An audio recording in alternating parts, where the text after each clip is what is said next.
All right.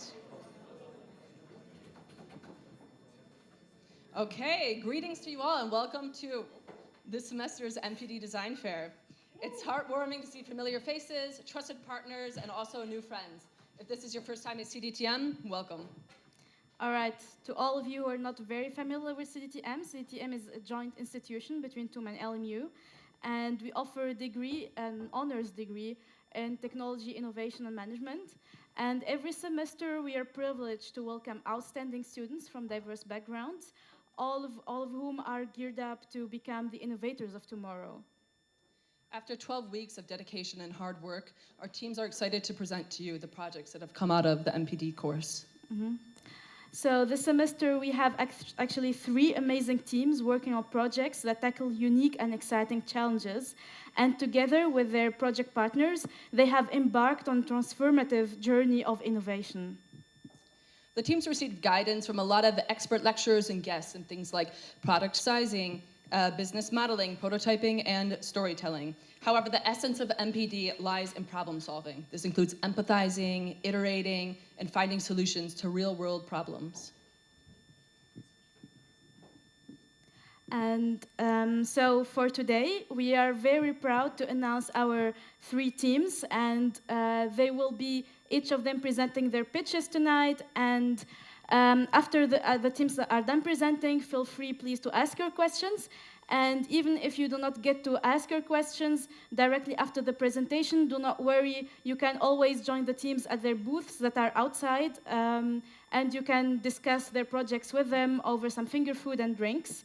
So with that, I would say let's get started. All right.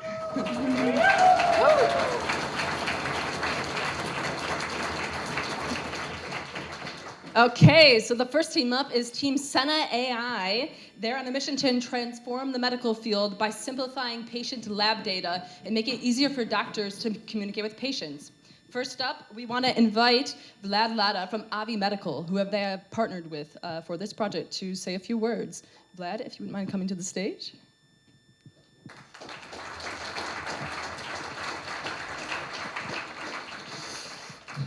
So thanks for the warm introduction, and it's very funny for me to be here because I was like in their shoes almost like 10 years ago, and while I was doing CDTM and doing my MPD, and it was really, really fun. So I'll tell you a little bit about the challenge that the team is addressing, right? So how many of you have tried to get a doctor appointment and had to wait like more than 1 or 2 weeks to get that appointment? Yeah, so you see, the problem is that if you look today at the medical sector, we have a continuous shrinking amount of doctors. So there's like projections over the next 10 years, we will have half the doctors we have today. And that's because we have an entirely aging population of doctors, and also young physicians want to work less because everyone figured out, okay, life is more fun than working. So basically they're looking for like shorter working week hours. On the other side, we have an increasingly growing amount of patients, and all of us have more and more complex requirements, right? We know about supplements, we know about diseases. Fortunately, the medical space has developed so much that there is therapies for many chronic diseases which we have, right? But this poses a big problem because we are taking an even bigger developing amount of people and throwing them all on a continuously smaller developing amount of specialists, right? So we need to find ways to give these people, let's call them digital helpers, in order to leverage them and their capabilities, right? I like to say software and AI is there to give people superpowers. And I think this is one thing that the team from China did real nicely. But I'll keep it there shortly, and I'll let them do the rest and show you what they've built. Thank you.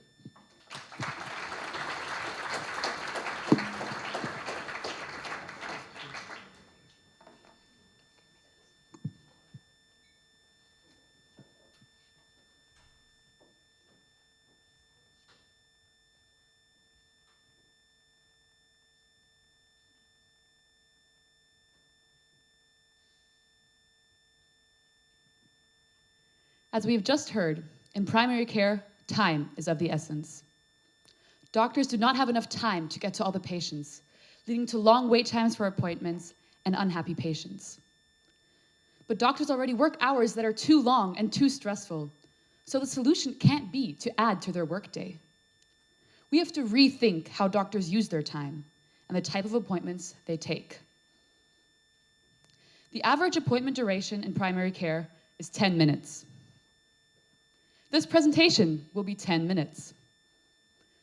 So let's take these next 10 minutes and think about how we can revolutionize primary care and see how many 10-minute appointments we can save to empower doctors without sacrificing patient care. When looking at how general practitioners spend their time, we found that a large portion of time is dedicated to lab work. Take blood tests, for example. Because for every blood test that is done, a follow-up appointment is needed to discuss the results of the blood test. And whether this is on the phone or in person, one thing remains the same. In most cases, it's an appointment that simply serves the communication of non-critical medical information. We found that the average GP has 800 of such appointments in 1 year. 800 appointments that are taking away their time from doing actual medical work, which is what they're trained for. But on the other hand, patients still do not understand their lab results. We talked to one patient, and he told us that the reason that he did not understand his blood test was it was too complex, and the only reason he knew that he was fine is because the doctor drew a smiley on his paper. And when you think back to your last blood test, maybe you can relate to this too. So, on the one hand, we have doctors that spend so much time communicating these lab results, their precious time they could be using differently. And on the other hand, we have patients who need to know the results of their data, but still don't understand lab results the way they are prepared today. So what's actually at the root of this complex doctor-patient interface? It's the current standards for lab reports. Lab reports are incomprehensible. Let's take a look at the usual suspects: complex data layouts, biomarker names that we don't understand, and trying to get an explanation out of this by putting this all into WebMD will most likely not yield a positive result. Lab results are incomprehensible. How can we fix this? Well, it turns out we have fixed this years ago in other industries. For banking, where we deal with such complex information, we have no problem pulling up our phone, opening the banking app, and having a clear overview of our account. What we're gonna do is we're gonna take this incomprehensible lab report and transform it into this. Look at this beautiful user interface. And imagine having a clear overview over your health status. Now, what if we have questions? What if we want more explanations on this? Oh, we can just call our doctor, right? We can just call our doctor. No, of course not. Who wants to waste more time on missed calls? No one wants to waste time on missed calls. So we're not gonna call our doctor. We're gonna use our revolutionary medical AI to generate summaries of your lab reports, to give you personalized lifestyle recommendations, and to put your values into the context of your own medical histories. This is Sena AI. We give time back to doctors, and we give knowledge back to patients. We create AI-interpreted lab results, which are verified by your doctor, so that your doctors can focus on curing the sick patients, and that you can have 24/7 access to your information in your pocket. Lab reports are incomprehensible, and this is what we did to fix that. Now, I want you to think of a usual day of a doctor in general practice, like Dr. Rentrop. Today, she had 24 patient appointments, but yet her day is not over. She still has to go through all the lab results that she has received. But fortunately, with our system in hand, this will take much less time. This is doctor's application, one part of Sena AI system. So let's take a look at it. So on the left-hand side, in the navigation bar, we can see the list of all the lab results that she has received and that needs to be checked. In the middle section, we can see the overall patient information, like age, weight, height, some previous medications that he already took, and treatments, and the most recent health status. And finally, the third column is the report that was generated by our AI model that took into consideration all of this patient history and made it tailored. So let's explore it a bit more in detail. So first thing we have is the summary, and the summary basically provides a quick snapshot to the test results, pointing out some critical values that are not in range or that are a bit low. It is followed by recommendations that are usually some dietary changes, lifestyle changes, or some supplement recommendations. And of course, both of this stuff can be reviewed and edited by a doctor, so it ensures the accuracy and professional validation. And obviously, we have all the biomarkers available with all the corresponding values for the reference. And this is exactly what the patients will receive instead of old-fashioned PDF tables. So let's take a look in this example. Anna's result doesn't look that promising, so Dr. Rentrop decides not to send it. In such cases, she can quickly view the phone number of the patient so she can schedule an in-person consultation with her. On the contrary, Susanna's results are pretty good, so we can confidently send it over. And this is what she does with one click. And this is when Susanna gets notification on her patient's app. Let's open the app together. What does it then actually look like for our patient Susanna to open the app?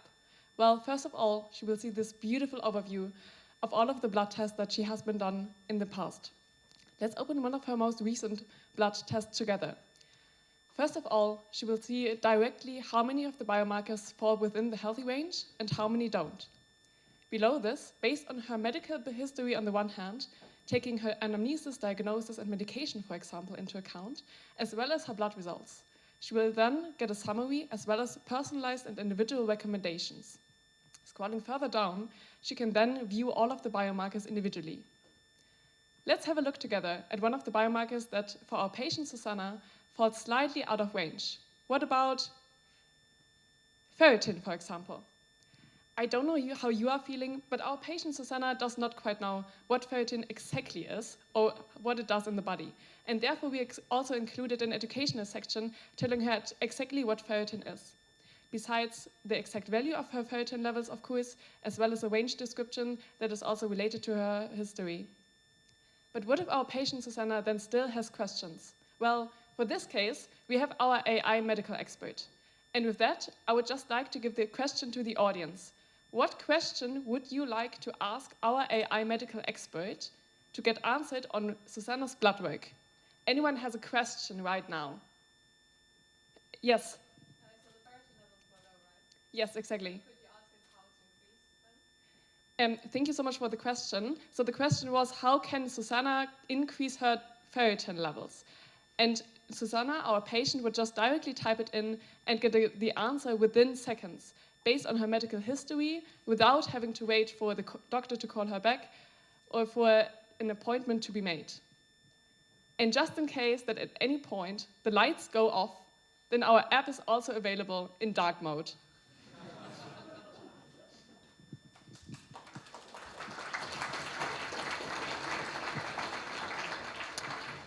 Huge props to the product team. It's simply wonderful to use it.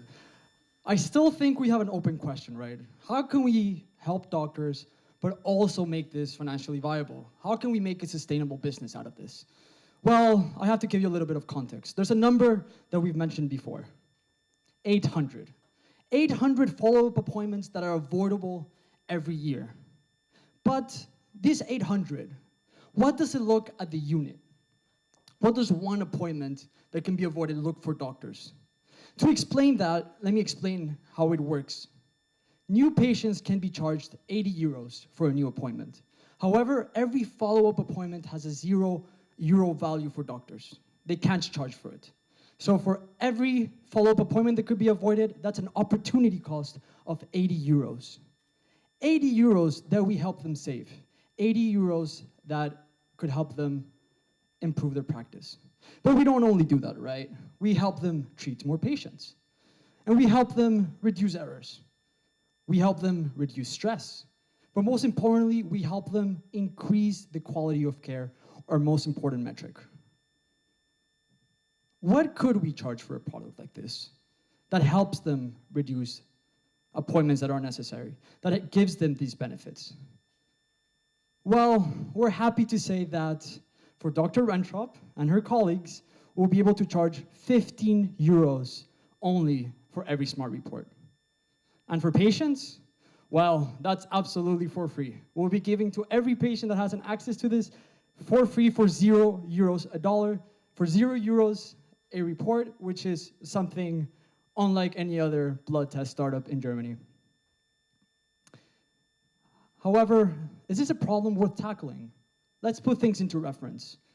Genetic tests, which are well known in parts of the world for having built companies such as 23andMe, they have 7 million tests a year.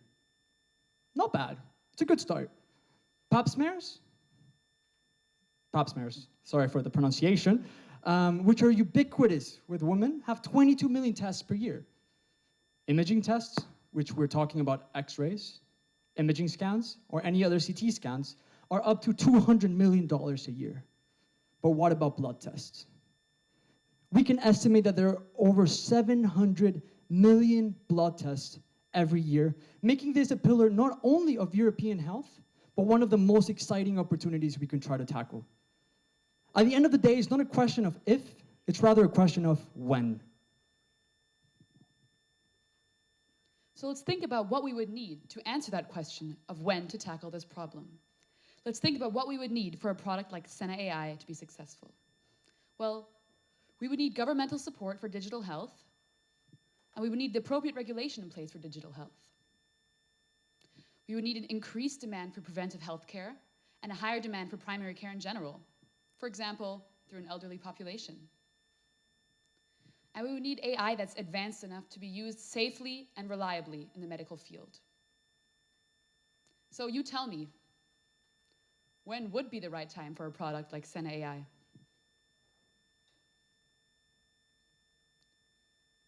At the beginning of this presentation, I told you that the average GP appointment lasts 10 minutes. And now we've just shown you the power of 10 minutes. Because in just this short amount of time, we've shown you how we plan to revolutionize primary care and to save 10-minute appointments for doctors again and again and again. We are Senna AI. Thank you for your attention.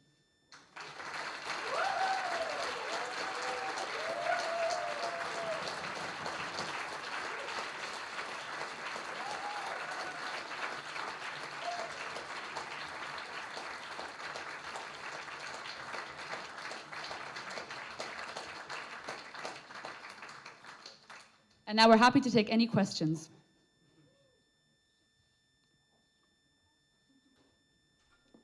Don't fight about it, you know. Yes. So one big issue in the medical field is usually that it's very fragmented in terms of software solutions, also for patients. So now you're covering the lab part of it, but usually patients expect like a one-fit solution, for example, for their whole GP experience, basically. So how do you tackle covering something like imaging results and something like that as well? Because it also needs to be explained in some way, and also the lab results need to have some context for your therapy, for example. Thank you for the question. So the question is, how are we going to tackle integrating this product because patients expect a more holistic solution? So especially looking at different type of lab tests. So Juan, as our business expert, is going to walk us through this, especially looking to how we look to expand into the future. I think it's a super great question, right? Because what you're saying is the more we expand, the more value there is for both patients and doctors. So we were looking at this as a holistic problem. How can we help these GPs? And at the end of the day, we decided that this is step one. But where we want to expand going forward, be it urine tests, stool tests, that's much more forward into the future. But because we found this very unique niche problem that we know that we can tackle, this is the first step. But absolutely, if I'm understanding your question correctly, in the future to expand into this market, to have a more holistic evaluation of what is happening is what we plan to do. Thank you.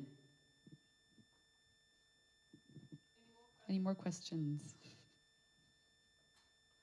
Yes, in the back.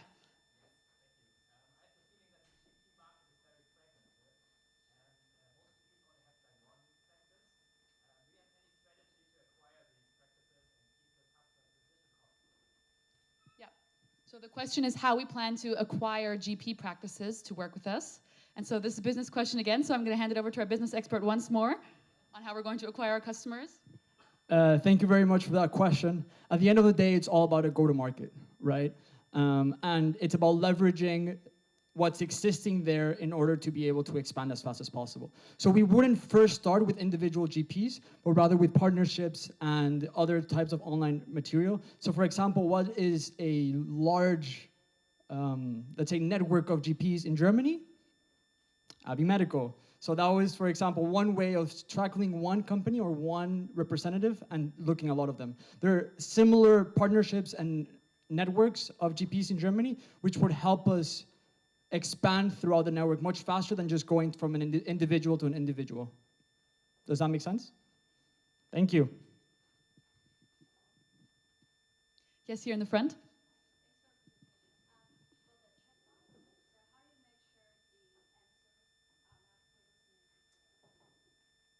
How do we make sure the answers are not hallucinated? Did I understand that correctly? Great, thank you for the question. I'll hand over to our AI expert, Rasman. Yeah, thank you for the question. So our AI, like kind of chatbot right here, does not just simply take an input and then output your thing back to you, but it has access to a big knowledge base of information, medical information related to lab reports, what everything means, how this can be interpreted. And based on the information it can gather from there, it generates your response. So we're not just using like a text completion model, right? It's a bit more than that. And that's how we also make sure that when we generate recommendations, generate summaries, we don't just generate something and hope it's good. We make sure the sources in the knowledge base are there. Are there any follow-ups directly to that? Great, over here.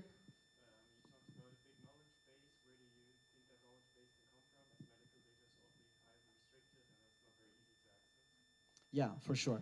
I think right now, as a prototype, we found some great books on just medical information on lab reports, and that's where we base our knowledge on. But I do think that in the future, it should be a focus of creating like a big data set of validated medical information. Yeah.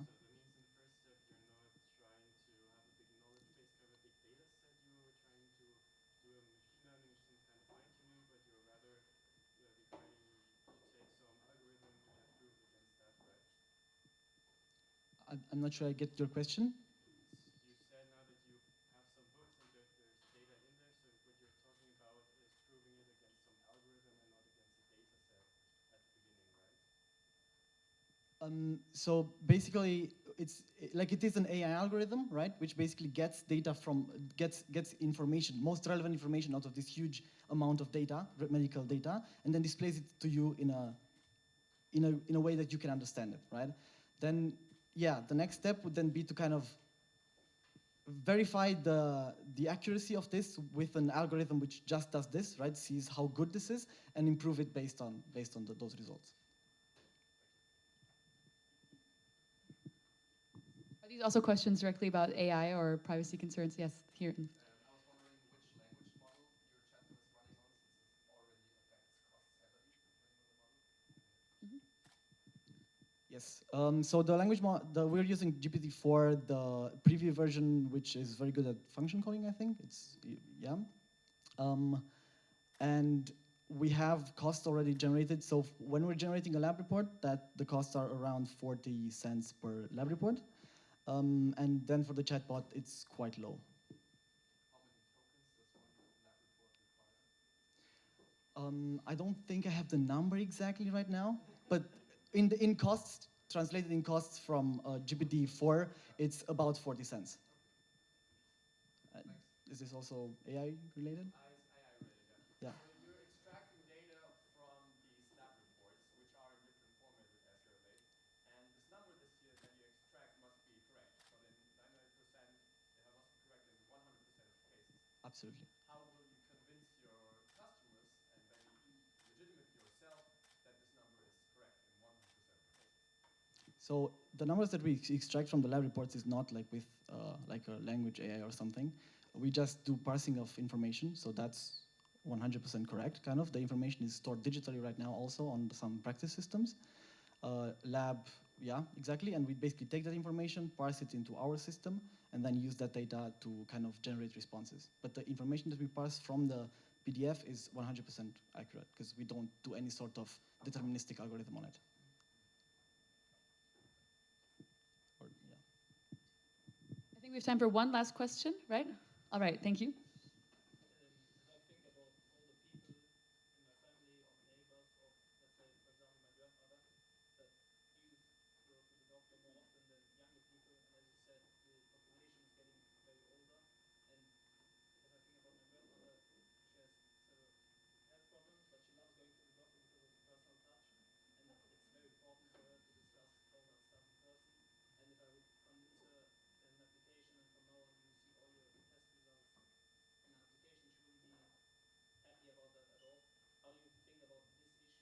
Do you have any solution in mind for the future to tackle this problem? And do you think that your idea would still be profitable because your like the possible customer group is really smaller than one would think? Because you would think about your product to be accessible to the whole population in Germany, which would make a huge possible customer group. That, yeah. Thank you for the question. So to summarize, let's start with the question of how are we going to deal with the fact that many customers or many patients will prefer going to in-person appointments. So let's hear it straight from our doctor, Dr. Rentrop. So to answer the question, first of all, I think it's more coming from the perspective of we're trying to cover the appointments that are unnecessary, that the patient comes into the practice again, and we're trying to use Senna AI to explain to patients that don't have to come to the practice again what's going on with their blood work, right?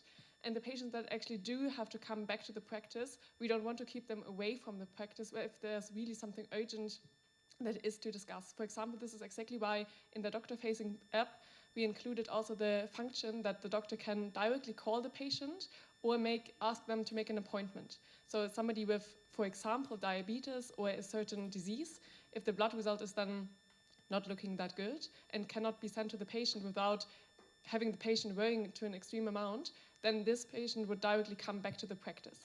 I totally see the point with an aging population, but I think that also we are, first of all, covering these follow-up appointments that are not necessary, because for us, for example, it would maybe not be necessary to come back to the practice. But I'm very happy to discuss this later at the booth again. Thank you. Thank you so much.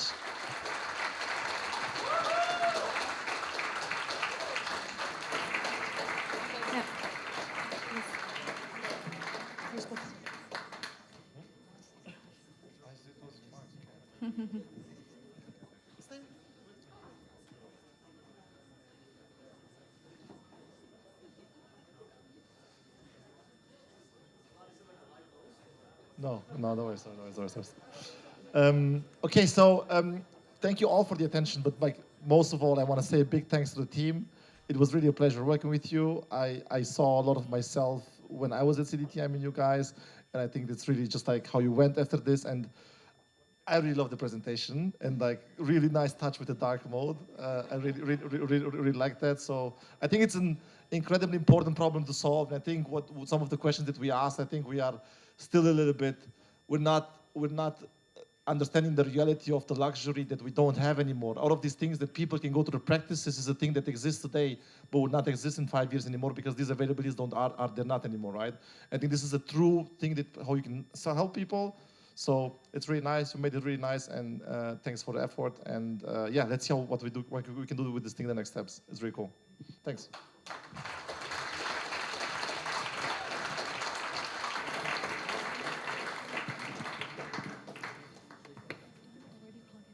Yeah, you can. So thank you very much, Vlad, and thanks to Team Senai. Now coming up is Team Safer. And Team Safer is on a mission to make the workplace a safer place for everyone. How do they plan on doing it? Well, Three important words there: diversity, equity, and inclusion. With that, I will leave you with their project partner. They have closely collaborated with criminologist Christina, and she will give us more insights on the problem space. Welcome, Christina and Team Safer. Hi, thank you so much. So as you can see, obviously we're going to talk about sexual harassment first because that's where my idea started, how I approached CDTM and what I initially wanted to talk about. And when I asked AI to create a picture to open the presentation with, that's what I got. And I love it because that's exactly the face you make when your boss or your coworker tells you a sexist joke and you try to laugh through the pain, isn't it? So, and even though very often sexual harassment is not being taken very seriously, or people will say, well, it's just a joke, or don't be like too sensitive about it, it can really lead to a lot of problems in the working space. And I'm gonna try to walk you through it from my own perspective. I was harassed when I was an apprentice, and it really did a lot with me, my job perspectives maybe even, and also with like my career, how I felt personally, and all that stuff. So I just want to give you an impression on that because we never really talk about it. So I've been working in the field of sexual assault since 2021. That's when I was starting to work in a counseling center for sexually abused children. I still work in that field, but today I do mostly prevention workshops in that area. In 2022, I also started to work as a lecturer for criminology, like more general part at the uni in Regensburg. And in 2022, I also started to work in the field of sexual harassment at work, and I do a lot of prevention workshops there. So that was kind of what was going on when I was sexually harassed at work. I'm not gonna dive very deep into it, but it was my supposed to be trainer, and he really liked to touch me whilst it was not needed at all to train me. He was very much like touching my shoulders, massaging my neck and stuff, and it was just super uncomfortable. And the first thing that happened when I was sitting there is like disbelief and shock. You can't really believe it happened, you don't really understand why it happened. It goes on spiraling into like doubting yourself. Did I provoke it? Am I the one to blame? Why didn't I stop it? So you really start to spiral, feel bad about yourself, not about that guy so much. So, and we see that with victims of sexual harassment very, very often. We take it very personally and we really suffer from it and we really blame ourselves instead of blaming the other person that did it to us. And I mean, like right now, I'm talking about myself, but it's a general thing.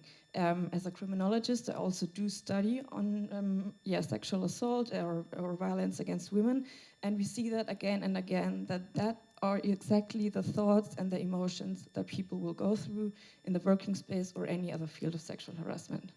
And at some point, it leads through social withdrawal, anxiety, like you worry about your future, and exactly in the workplace, of course, you worry about your future a lot because your life depends heavily on your job, on your career perspectives, everything. So at some point I also took it home. I had sleep disturbances, I couldn't really work well anymore, and that again, of course, has a negative effect on the company as well. If you have employees who started highly motivated and who really wanted to perform in your best interest, but then they are being sexually harassed, and at some point they just are unfit to work. It wasn't that severe for me at some point, and after 3 months I left the situation, but it's just like that's the state you can be put in, even though it's just jokes or just like touching shoulders and stuff. So we really need to take it very, very serious.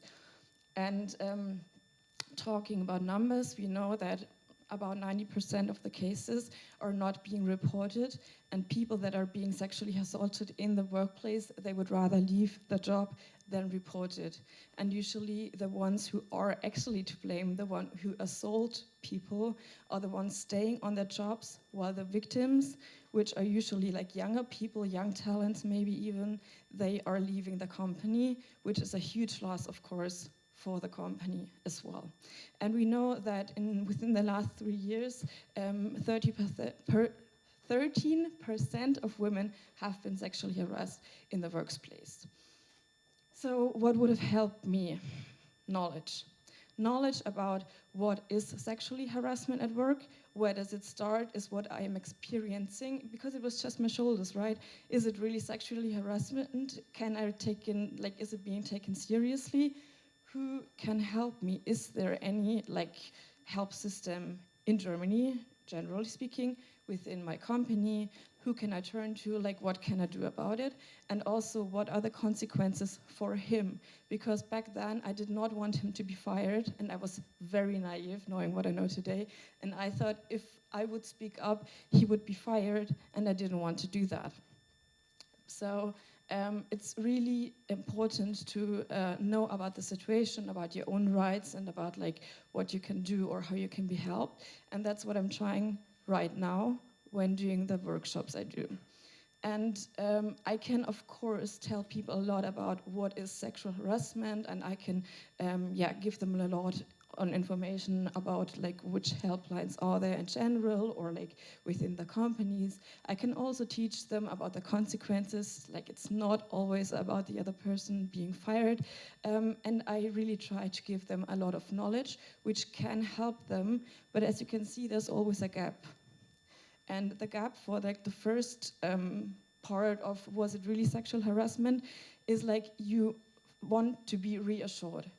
I might tell you in a workshop, yeah, it is sexual harassment if he touches your shoulders and massages your neck, but after it happened to you, you will be very unsure again, and you will feel all the emotions and be like, yeah, but is it really enough to speak up? So what I was thinking about is a solution where you can get that reassurance as well. And even for the help and the consequences, not to only theoretically know what's possible, but to have really like an advice in the situation you are finding yourself in. What can I do? Who can help me now? Which next steps can I take? And which consequences can there be for him? From an employee's perspective, but also from an employer's perspective, who has to decide on which steps to take next.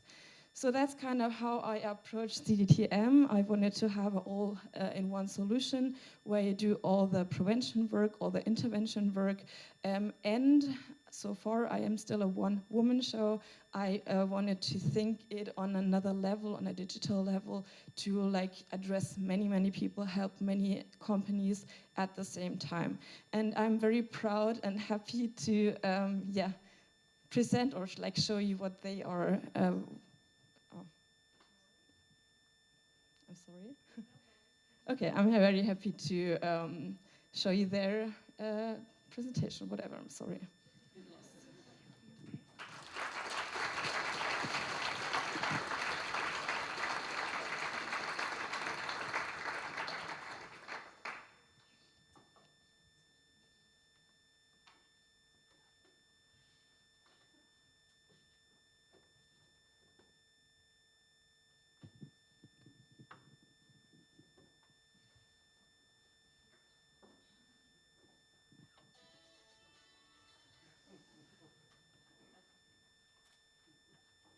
Diversity is a fact.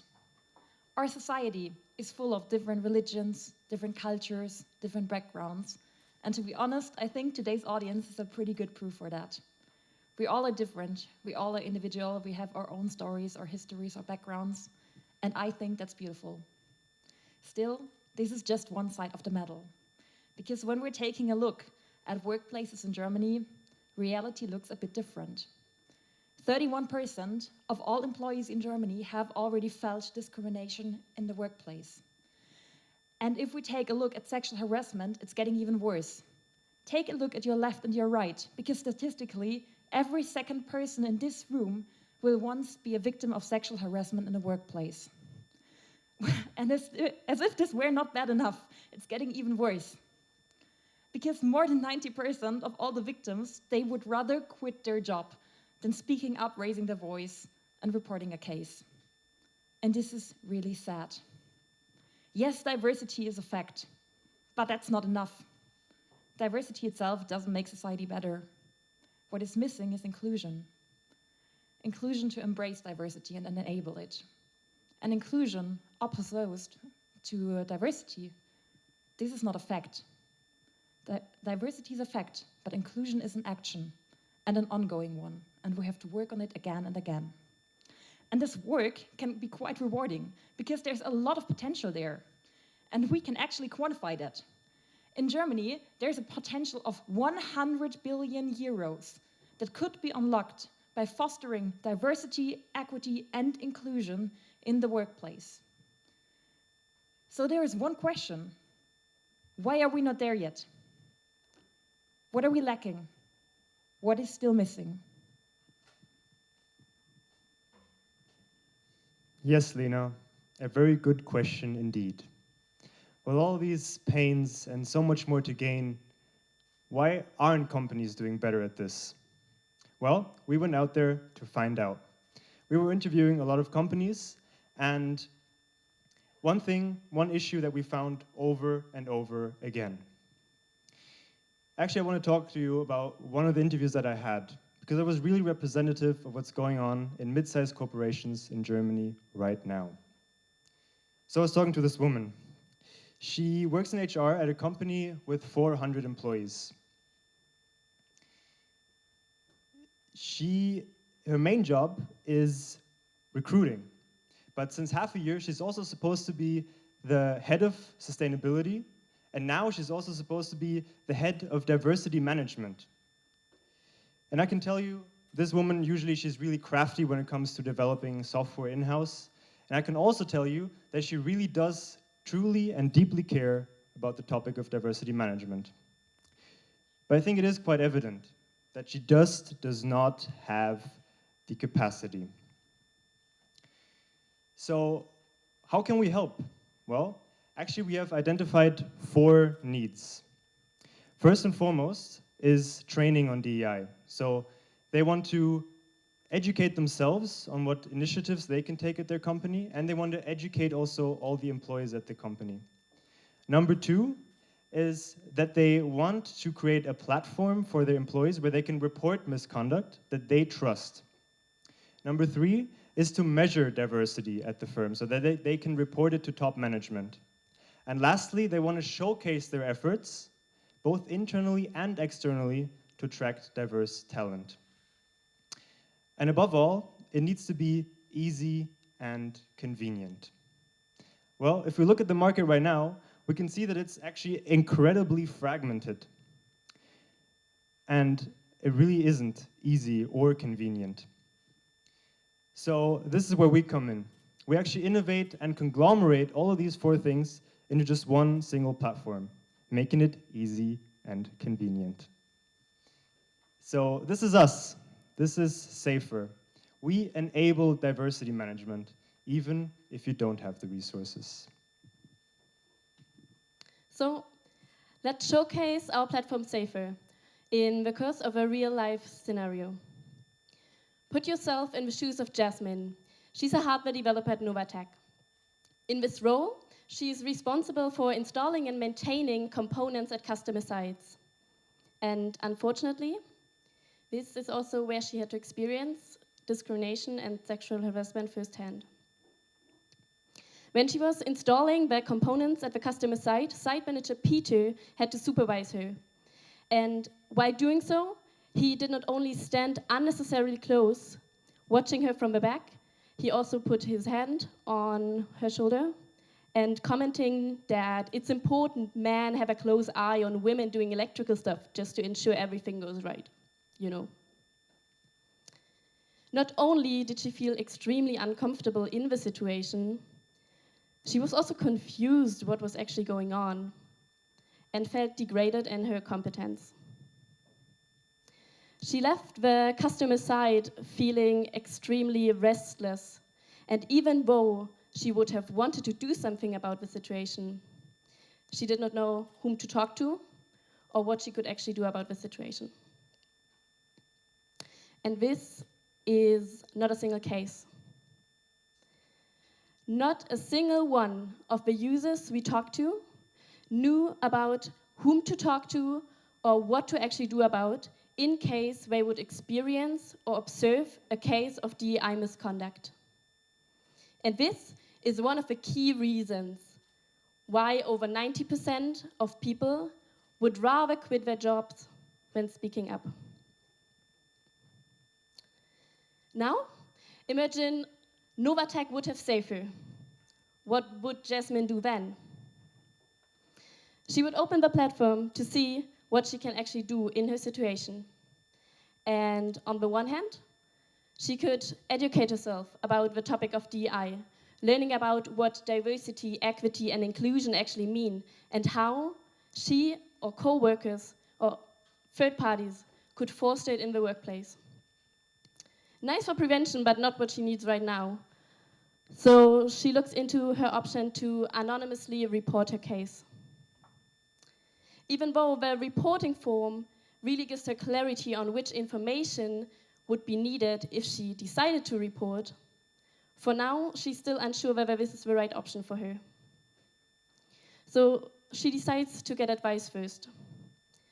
She opens chatbot Irina, which is trained on DEI misconduct cases, to talk about her situation. So she elaborates on what she did experience at the customer side, also talking about how this did make her feel. And not only is Irina able to validate her feelings and the inappropriate situation, but Irina is also able to point out what are potential next steps she can take. She can either talk to internal spokesperson Hannah, who is dedicated to this role and trained on it. She can also talk to external expert Christina, or anonymously report the case. As Safer is a very confidential platform, we do not even know what Jasmine decided to do in the end. But what we know is that throughout the process, she felt safe and she felt heard.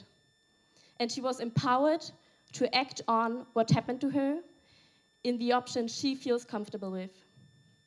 And that is our mission. We want to create a safer workplace for everyone.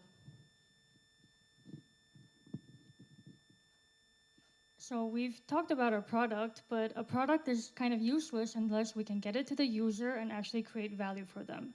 And this is how we're going to do it. So of course, we're going to continue. We would develop our program with our pilot customers to make sure it really addresses the needs of everyone. But most importantly, we want to partner with DEI consultancies.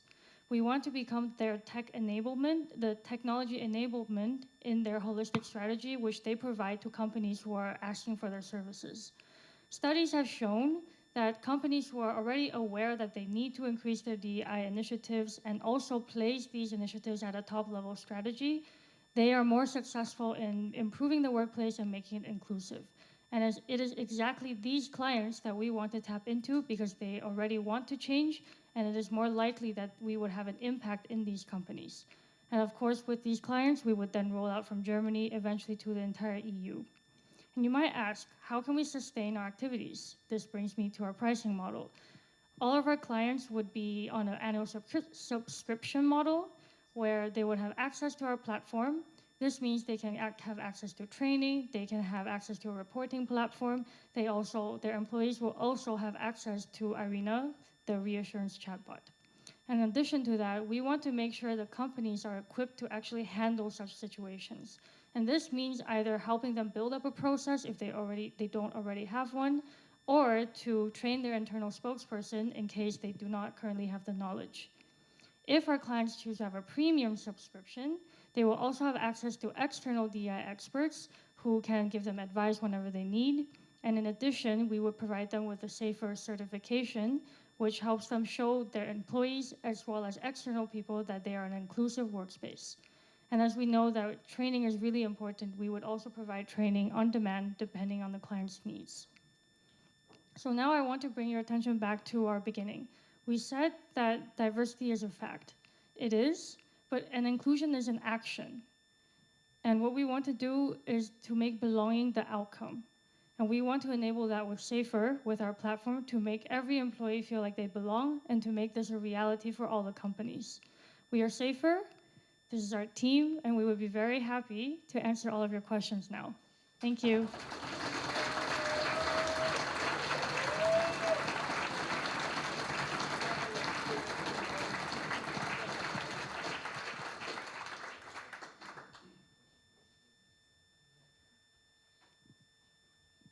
Yes, over there, please. With regard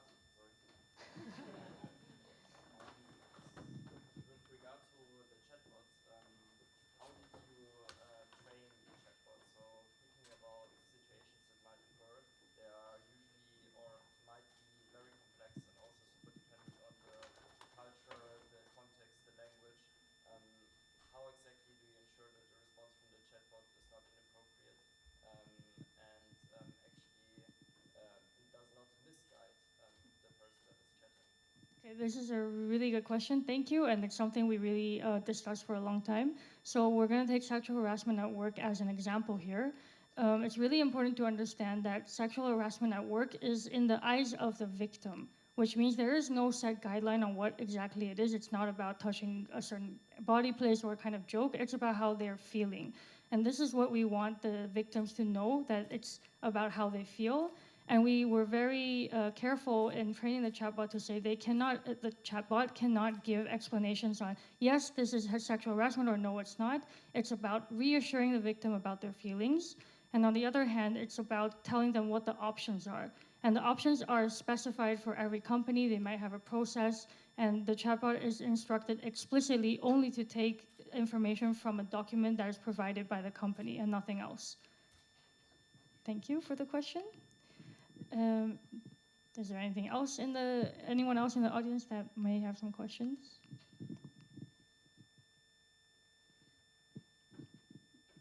Yes, please.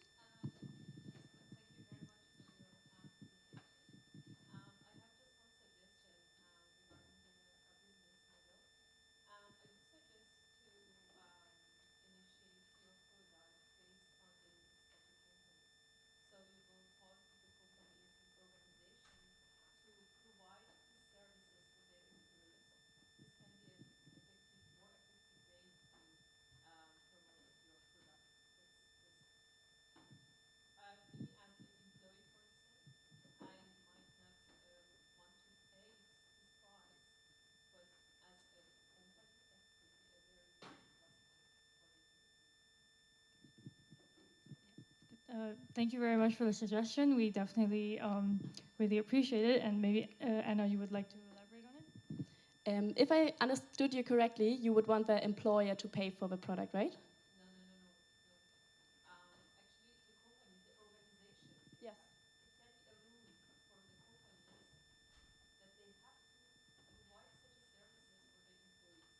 Yes. Yeah.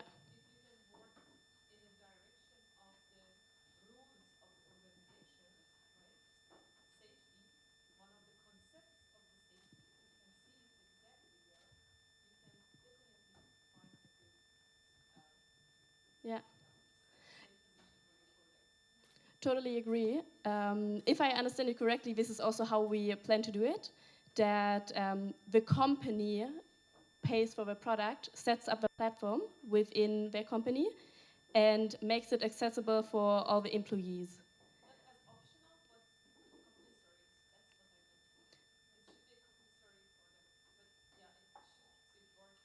Okay. Yeah. Thank you. Yes. Maybe adding to this question, is it possible from the regulatory side that companies get forced to implement a solution such as yours? Yes, very good question. Actually, there is the AGG in place, the Allgemeine Gleichberechtigungsgesetz, and this actually does say that companies have to have, one, prevention on misconduct, and second of all, that they also have to resolve cases. The good thing is that also there's already a legislator on the way where these rules will be enforced more heavily. So, yeah. Yes. I think it's a really classy question about AI. I think humans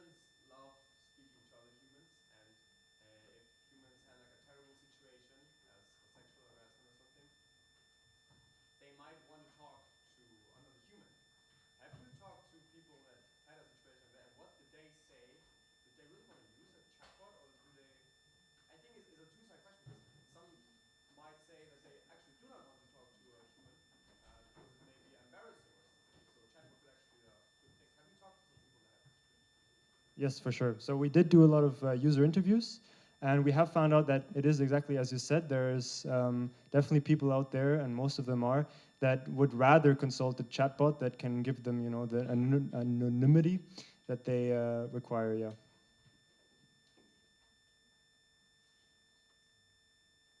Yes.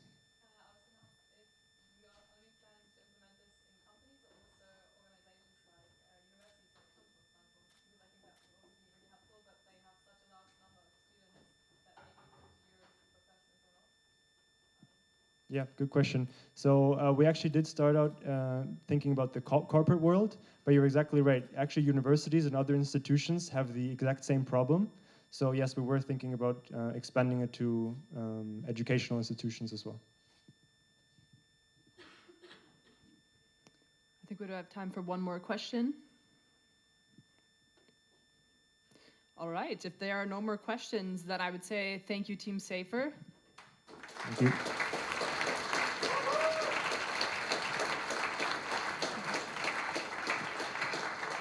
And we'd welcome Christina to give a few closing words. Yeah, I just really want to thank you for being open to for the whole center to be open to stage a project which is not the usual things you're doing, not the usual topics you're working on. I'm not quite the business lady with founder background, whatever. I mean, I guess you can see that, right? So I was very excited about it, and I'm really happy that you are so open, which is another aspect of diversity, of course, to just have me here and think about it. And I was really nervous if any students would sign up for this project at all. But I had 4 great, hardworking, very motivated, smart students. I'm super thankful for what you worked out. I did learn a lot as well. As you could see, I started with sexual harassment. We now ended in the whole field of diversity because, of course, why would we stop at sexual harassment if we can tackle the whole sphere at once? So, yeah, I'm super thankful for your work. I love to work with you. And, yeah, just thank you.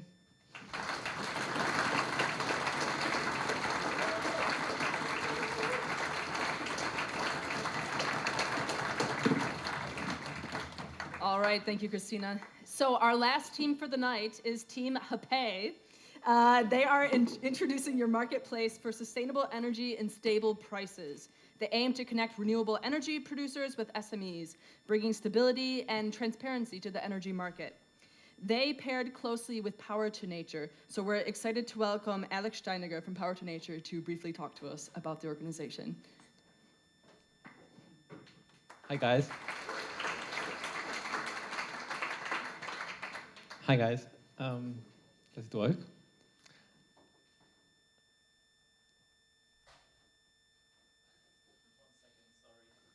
No worries. Let's start. I'm Alex, founder of Power to Nature, and I have 5 slides for you tonight. And before that, I want to say thanks to all the ideas in front of us. Huge topics to be tackled. And now we are talking about another problem, challenge of humankind, and that's climate change. Guys. But before that, technology, yeah.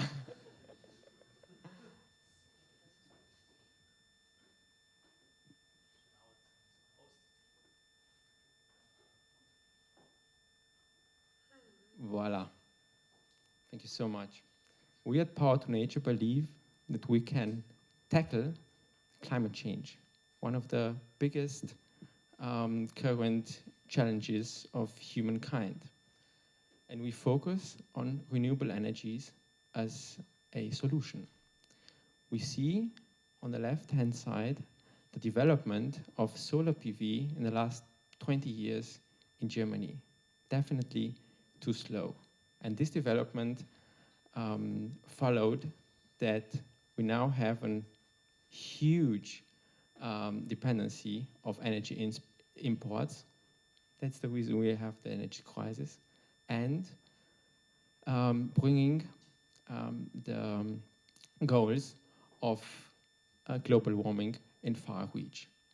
That's a huge challenge which can be solved by just deploying more renewable energies. What we see here on the right-hand side. Well, this is not that easy, and we have thought, or how can we solve it?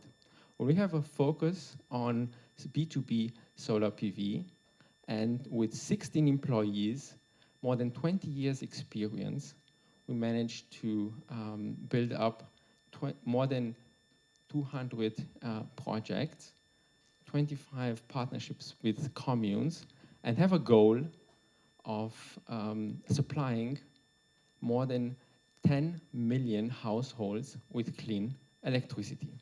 That's the reason we wake up every day, in order to shape the energy future of the next generation.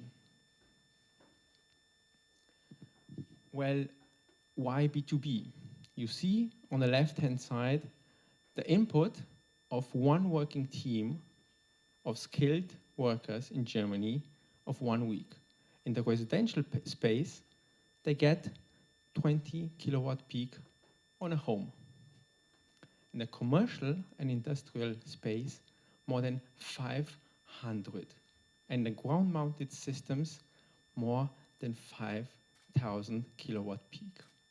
These are the economies of scales we need in order to achieve our goals, because the time and the clock is ticking, the CO2 clock.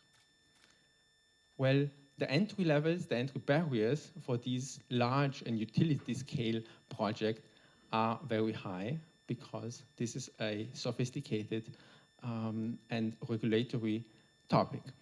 So that's where we come in, at least what we can see over here. And we managed to help companies and landowners with the whole process up to building the plants. These are the examples and the source of supplying homes and companies with clean energy, commercial rooftops and landowners.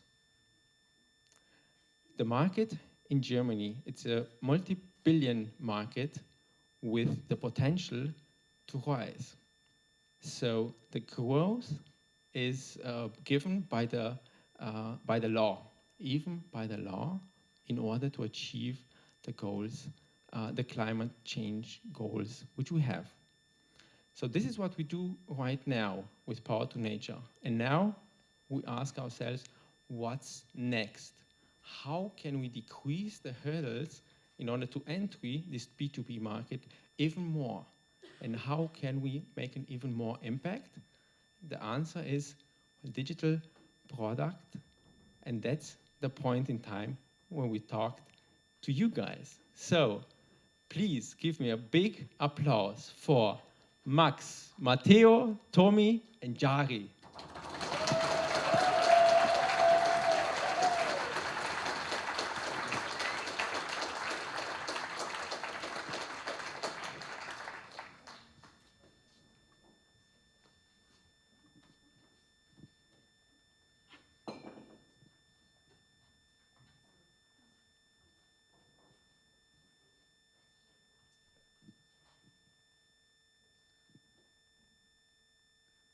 How many of you felt that electricity price increased in the last couple of years?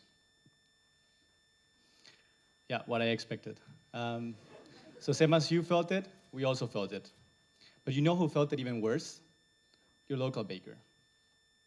And now multiply by 100 what you felt, and you understand how Thomas Lenk, the managing director of an energy-intensive company in the south of Bavaria, felt. Thomas has been in business for 30 years, and now he is one of the 10% of companies in Germany who are facing the risk of insolvency due to the energy price. The days of cheap energy are over. And these are not my words, but the words of Klaus Müller, the president of Bundesnetzagentur. Now you're wondering, hey, Jari, this is an old story. 2021, 2022, we all know energy crisis, but now we're getting better. Let me tell you this is not true. Because since 2019, we have seen energy price volatility increasing by a factor of 6. And according to experts, this is actually said to be even worse. Yeah, there's no solution probably, right? But there are some companies in the market who protect themselves against high energy prices, against high energy price volatility, companies like these ones. What do? Is it magic? What is it? Actually, it's a 3-letter solution that you, us, the baker, and the meter stand, the backbone of the German economy, do not have access to.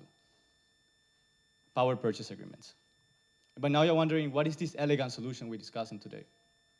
So a power purchase agreement, in a nutshell, is a peer-to-peer contract where one party basically produces energy, being, for instance, solar panels on a field, and another party procures the energy for a fixed price over a certain amount of time. But why can't we have access to this solution then?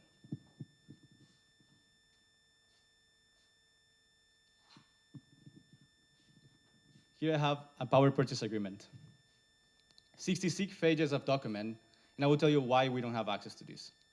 Simple. It's regulatory complex. There's a lack of standardization in the market and a lack of transparency. So you cannot easily Google up what's the price these companies are paying for their energy. Second, it's a lot of time you need to set up this PPA, up to 12 months. And third, the cost of this PPA can be up to 100,000 euros. I don't know you, but I don't have 100,000 euros to pay for the PPA. But this is the past, because we have Happy. You are the marketplace for sustainable energy and stable prices, and we are here to change this. Our solution reduces friction, leading to less time requirements. We bring down the cost to set up, the time to set up, from months to weeks. We also match off-takers and suppliers of renewable energy, and we handle third-party integrations. With that, we are able to provide stable electricity prices for every SME in Germany. By now, you might be wondering, well, how does it actually work? For that, I would like to go back to Thomas Lenk from the beginning, our managing director of the SME, and walk you through how he would buy energy on our platform. The first step in his journey would be a landing page. He can learn about the benefits for buyers or learn more about PPAs in general. The core of our product are the buy and sell pages. They are very similar in flow, but differ in information provided. As Thomas Lenk wants to buy energy, we will start with the buy page for now. First, you will have to input some basic electricity information available to every business owner. Once done, he's redirected to another page. Here, he can see the price per kilowatt hour and additional monthly fees. The information is calculated by a pricing engine in the background, taking in various input factors. He can also see a list of potential matches. These matches are there to give him an impression of who is actually on our website. He can't directly select the match here, as this will be done after he added all of the information, finding the best possible fit with an algorithm in the background. We translated legal paragraphs into natural language and split the process into 3 steps. First step is adding information individual to every PPA. Of course, we know PPAs are complex, so we also added a chatbot trained on information about PPAs. You can ask it questions. For example, what is a green energy badge? And it will help you out. After finishing and adding all of the final information, you are redirected to the second page. This is where we have collected standard values. This information is based on research and previous experience. Of course, if Thomas Lenk is not happy, he can just disagree, and we will resolve that in a later step. After this, we have a final page with information. This is information that can't be changed. This is the way we do PPAs. As we only operate in Germany, for example, our governing law would be German. Once all of this is done, he can see his potential match with some basic information. If he wants to, he can actually also take a look at the contract. But the contract is very long, it's very complex. We actually want to take that away from him. This is really just for transparency and reassurance. What's more interesting to him is what he will find below the contract.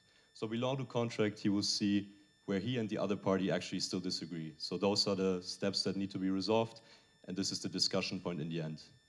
When all of this is done, he can just put a title, he can put a description to give the other party an idea who he is, and then he can book a meeting. And that meeting is with us in the first step. That meeting is really for him. That meeting is about asking questions, clarifying details, and really making sure that he feels comfortable with the PPA setup. And when this is done, there's only one thing left to do, and that is bringing all parties together, the buyer, the seller, and us, to negotiate the final details and actually sign the contract on both sides. But why now? Why are we entering this market right now? And Alex already hinted at it when he introduced the whole problem space. One reason you see on the left, it's PV in Germany. If you look at what only is happening in this decade, is the amount of energy generated from PV is tripling. And what's most important about this is that what you see here, all of this new energy, the way this is going to be traded will change. This year, for the first time ever, we have actual regulatory tailwind for PPA solutions, not only on a national level, but also on a European level. The EU is actively investigating into how they can make PPAs easier, how to make them more accessible, and make them available to a broad range of companies. Most importantly for us in Germany right now, the ruling parties are discussing a proposal to cut taxes and fees of the PPAs. What that means is, what already Jari introduced in the beginning, PPAs work. They are being deployed, they are being used, and they are profitable for both sides. Now imagine taking off taxes and fees, the taxes and fees that make up almost half of the energy price right now. This is a massive game changer for SMEs. Those tailwinds sound quite nice, right? But can you actually make money with that? Well, let's have a look into the 26 billion market of wholesale renewable energy in Germany. Exactly 3.7 billion euros are those PV producers who had no access to such tools.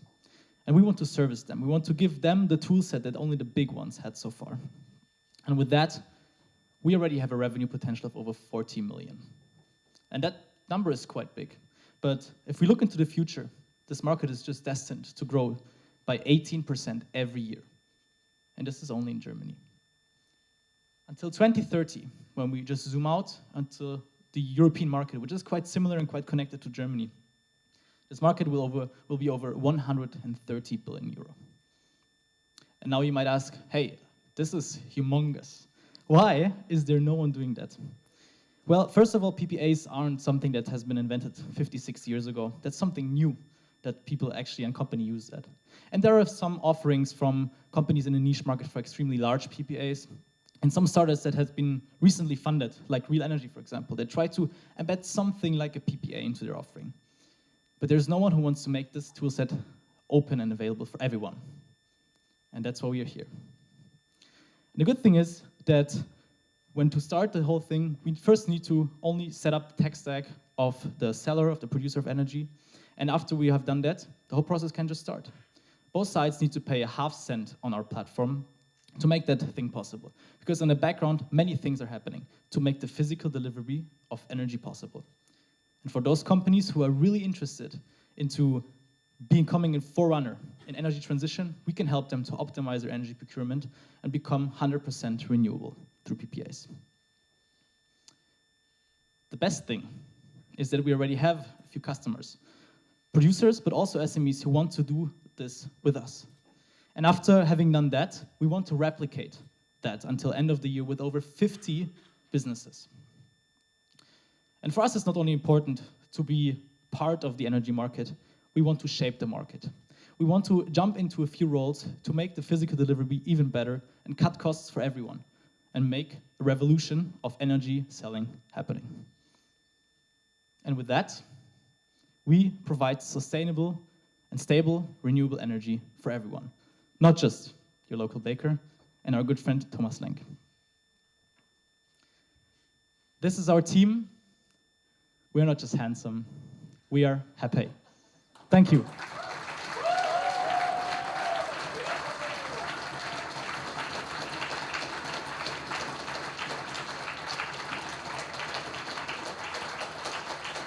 However, there's one last thing. try it out. We are live. And now we're open for questions or remarks or term sheets. Yeah. As you mentioned that you're focused on small to medium-sized companies and your price is very low, I would assume with half a cent per kilowatt hour, what's like the expected revenue per customer? So like what size energy consumption do you expect to have in the target? Yeah, very good question. So we need to think what a customer in that SME segment could be. So we as normal households, we consume roughly 2,500 to 5,000 kilowatt hour. An industrial company in a small scale starts at like 150, 250,000. Now if you look into what a small scale PV plant and that size could be, like 500 kilowatt peak, we would roughly with this half cent make 5,000 euro, which is nothing compared to the up to 100,000 what a PPA costs today. So yeah. Thank you. Yeah. So if you earn like 5,000 per customer, that gives you just a few thousand to acquire a customer. For each transaction, you need to acquire two of them, the buyer and the seller. So how's your calculation of the sales cost? That's a very good question. Luckily, we have, so just to repeat the question, when we make this 5,000, what is the cost involved to acquire customers? Is that correct? So we are quite lucky that we have a project partner, Power to Nature, which are a PV developer and help companies to have own PV on their roofs or in free areas. So this is one of the channels. So we can offer companies like these an adjacent offering for their customers to then not only have the PV plant but also market their energy. That's one part. And the other part of that is that we actually for various PV plants only have one type of energy selling right now, which is the so-called Direktvermarktung. And this is quite variable and really not plannable. And for that, we want to become the second big offering there. And this is the second part of that. Does it answer the question? Partially. Okay, thank you. Yeah.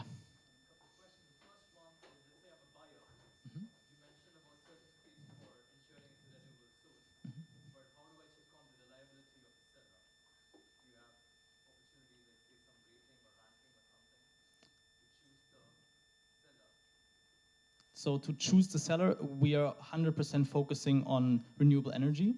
So there is no big discrimination against PV from one side to the other. So that's like basically what we try to focus on, only renewable energy and making this possible through a PPA.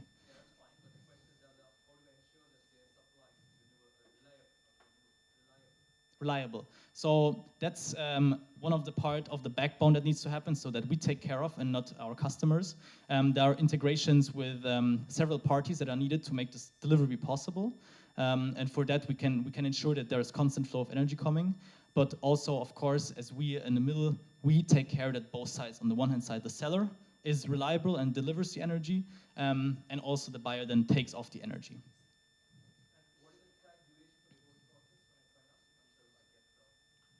So we approximate process to be between 2 to 6 weeks based on the things that need to happen until you have the setup done. But we see also some regulatory changes that make those processes way faster, even until in a day. But this is a more future-looking thing. Yes? How might you make the business model dependable, for example, that E.ON cannot implement the same thing in the next year? That's a very good question. So just repeat, how do we make the business model defensible?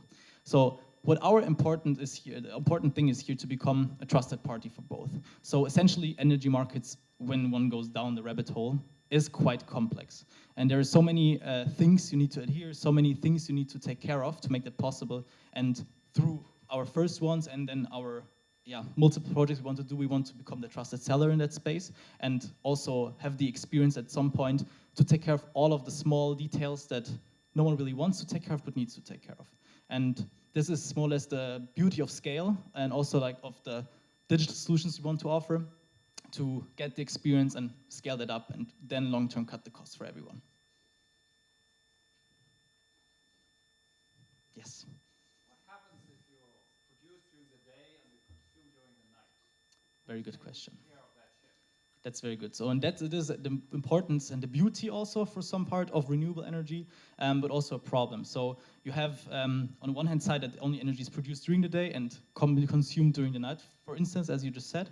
And for that, we really want to focus first on those who actually consume more than consume less. Let's say like this. We want to focus on those who consume way more energy than what we can provide them. So to first be just a part of their energy supply and give that mostly then for a PV during the daytime. But of course, we see the market changing. We see more and more offers coming in, also with battery storage, for example, to make flexibility energy possible and long-term build this product onto our platform. As you mentioned, those additional offerings longer term to help them or our customers to procure their energy in a better way, that's what we want to focus on. Yes. This might be a really embarrassing question because I don't understand PPAs fully. But the way I always understood them was that basically energy producers do the contract because they might do it with a big company like Microsoft. So they have a deal predetermined where they can like sell a high amount of energy. So obviously, for example, Microsoft has huge bargaining power to get this PPA. But if they sell to small or medium-sized enterprises of the size you described, the bargaining power is less high with the energy producer. So what's like in it for the producers in your company? That's a very good question. So just repeat, for larger scale PPAs, you often have the off-taker as large corporate who have the bargaining power and also negotiation power. And what is then in for those offerings? And this is exactly where we want to focus on, the smaller scale PV plants.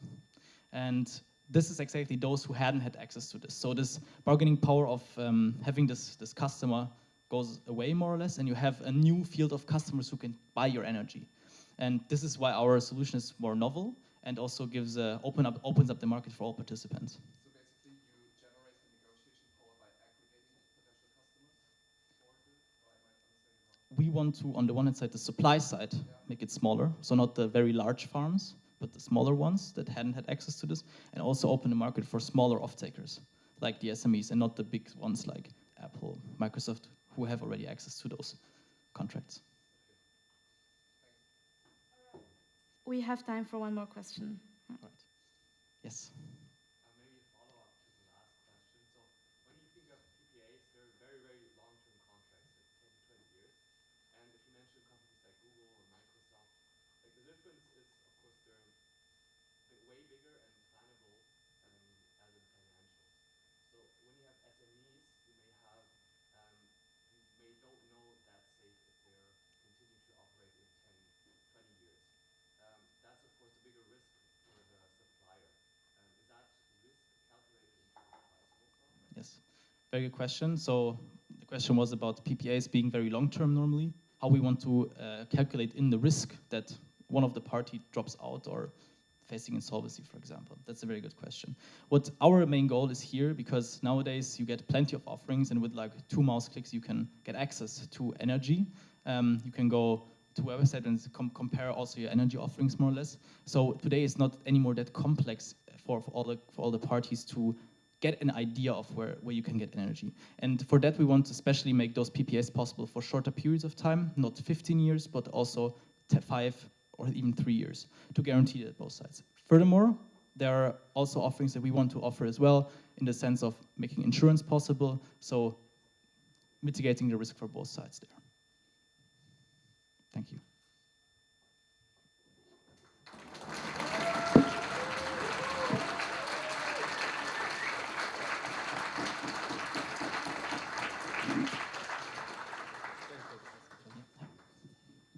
Hey guys, thank you so much for the presentation, for the really good idea, and also the last weeks and months for very good communication, and especially your work ethic. So I think this has a huge potential to further decrease the entry barriers in this sustainable and clean energy market.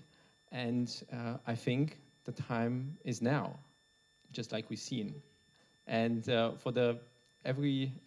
then let me invite you to the booth to have a chat on that. Thank you so much.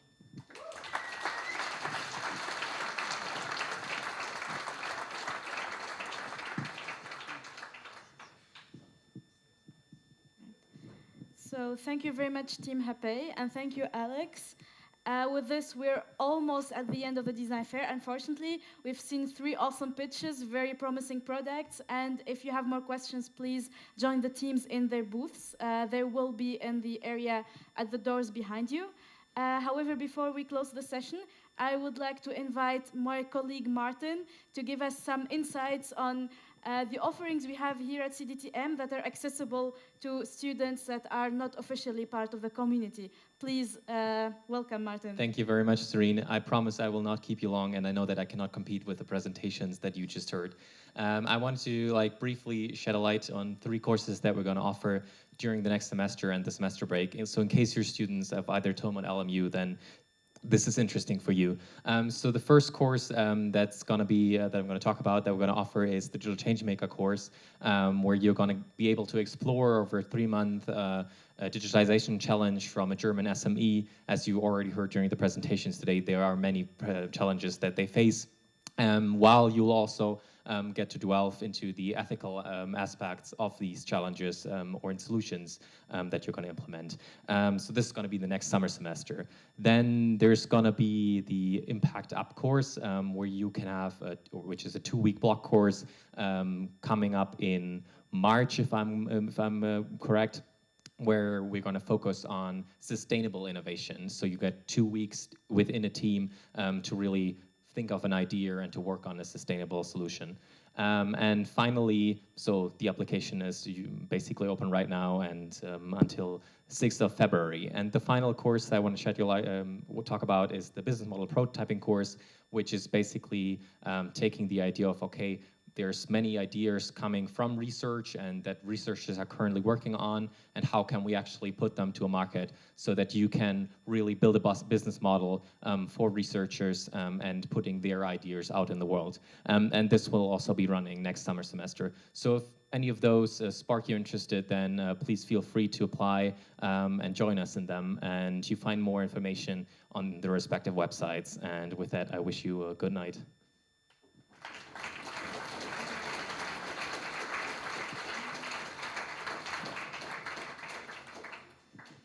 Thank you, Martin. So with this, we come to the end of the design fair. Thank you very much for joining us tonight. It's always a pleasure to see the crowd here. We would like to extend our gratitude to the students as well for their awesome work and the effort they've put in their products the past 12 weeks, to our project partners without whom all of this wouldn't be possible, of course, and finally to all of you who's been visiting us and sharing their knowledge with us in the community. And yeah, enjoy the rest of the evening, and we will catch up at the booths later. Make sure you get some drinks and snacks. Yeah.